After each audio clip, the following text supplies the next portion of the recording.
জাতীয় সংসদ ভবনে চলছে নতুন সরকারের শপথ অনুষ্ঠানের শেষ মুহূর্তের প্রস্তুতি। কাল সকাল 10টায় সংসদের শপথ কক্ষে নতুন এমপিদের শপথ পড়াবেন সিইসি। এদিন বিকেল 4টায় দক্ষিণ প্লাজায় মন্ত্রিসভার শপথ পড়াবেন রাষ্ট্রপতি মোহাম্মদ শাহাবুদ্দিন।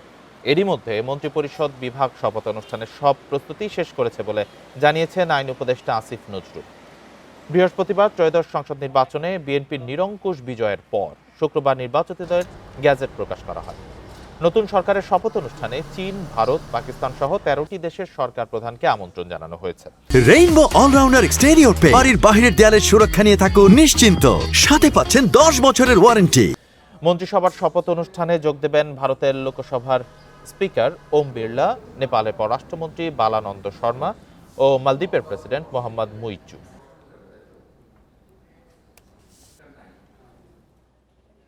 আগামীকাল সকাল 10টায় সংসদের শপথ কক্ষে নতুন এমপিদের শপথ পড়াবেন সিইসি। আর বিকেল 4টায় দক্ষিণ প্লাজায় মন্ত্রিসভার শপথ পড়াবেন রাষ্ট্রপতি মোহাম্মদ শাহাবুদ্দিন। এমপি ও মন্ত্রীদের শপথ পড়ানোর শেষ মুহূর্তের প্রস্তুতি নিয়ে সচিবালয় ও সংসদ ভবন থেকে যোগ দিয়েছেন সহকর্মীরা। শুরুতেই সচিবালয় থেকে যোগ দিয়েছেন সহকর্মী হাসিফ মাহমুদ শাহ।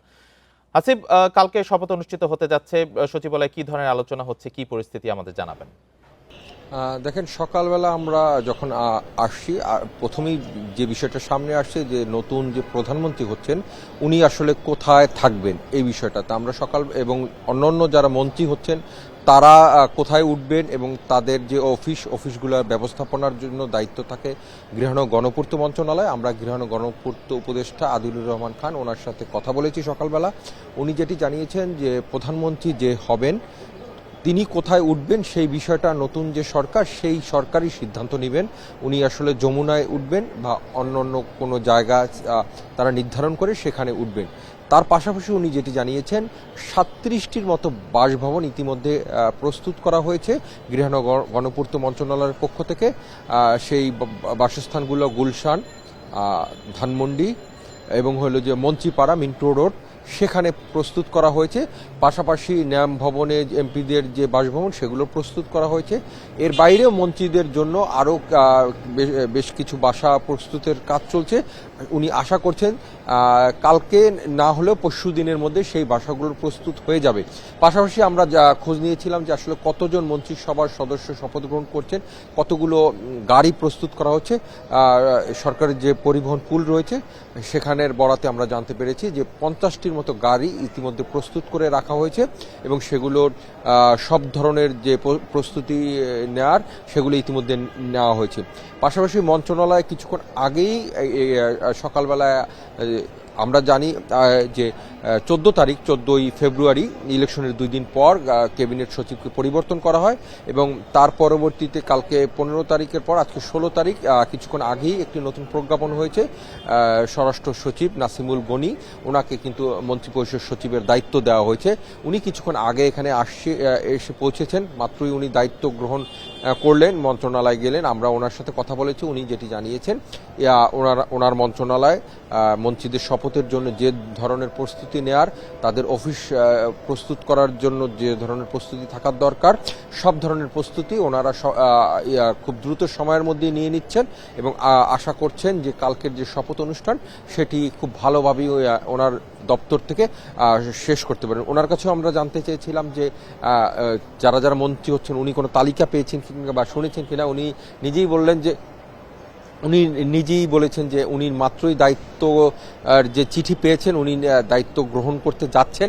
সেক্ষেত্রে উনি এখন পর্যন্ত জানেন না আসলে যে কতজন মন্ত্রী বা প্রতিমন্ত্রী দায়িত্ব নিয়েছেন। তবে উনি যেটি বলেছেন যে মন্ত্রীদের এবং প্রতিমন্ত্রীদের জন্য যে ব্যবস্থাপনা করা দরকার, তাদের গানম্যান, তাদের অফিসের যে অ্যাসিস্ট্যান্টগুলো থাকা দরকার সেগুলো ওনারা খুব দ্রুত সময়ের মধ্যেই সেই কাজ আজকের মধ্যেই শেষ করবেন। আগামীকালকে অনুষ্ঠান যাতে সম্পূর্ণভাবে সম্পন্ন হয় এবং তারা যেন সব ধরনের সুযোগ সুবিধা পেতে পারে সেই ব্যবস্থা ওনারা নিচ্ছেন। ধন্যবাদ হাসিব, আপনি সাথেই থাকবেন। এবার সংসদ ভবন থেকে জানাচ্ছেন সহকর্মী সুলতানা জাহান মিতু। কালকে তো দক্ষিণ প্লাজায় বিকেল 4টায় মন্ত্রিসভার শপথ পড়াবেন রাষ্ট্রপতি। প্রথম মনে হয় দক্ষিণ প্লাজায় খোলা আকাশের নিচে মন্ত্রিসভার শপথ হতে যাচ্ছে। একটু প্রস্তুতি সম্পর্কে জানাবেন এবং এই বিষয়ে কি তথ্য আছে আপনার কাছে সেটিও জানাবেন। সংসদ সদস্য এবং মন্ত্রিসভার শপথ অনুষ্ঠান এই প্রথম বঙ্গভবনের বাইরে এটি হতে যাচ্ছে। আমি যদি একটু দেখাই সেই শপথ অনুষ্ঠান ঘিরে কিন্তু সংসদ ভবনের দক্ষিণ প্লাজায় সাজ রথ এবং নানা ধরনের প্রস্তুতি নেওয়া হচ্ছে দক্ষিণ প্লাজার চারপাশে।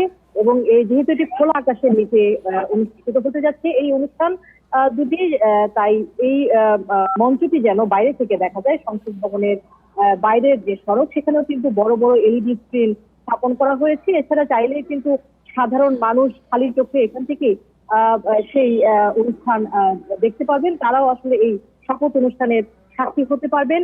একটি বিষয়, আগামীকাল সকালে এই সংসদ ভবনের দক্ষিণ প্লাজায় অনুষ্ঠিত হবে নবনির্বাচিত সংসদ সদস্যদের শপথ এবং বিকেলে এই একই জায়গায় কিন্তু তারেক রহমানের নেতৃত্বে বিএনপির নতুন মন্ত্রিসভা শপথ নিবে এবং এখানে দেশি বিদেশি গুরুত্বপূর্ণ ব্যক্তি বর্গ অতিথি হয়ে আসবেন এই শপথ অনুষ্ঠানে।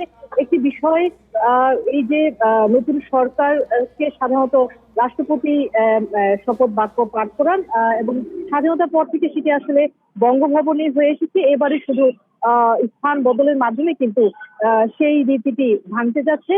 এবং একটি বিষয় যে সংবিধান অনুযায়ী গেজেট প্রকাশের 3 দিনের মধ্যে কিন্তু নির্বাচিত সদস্যদের শপথ নেওয়ার বিধান রয়েছে।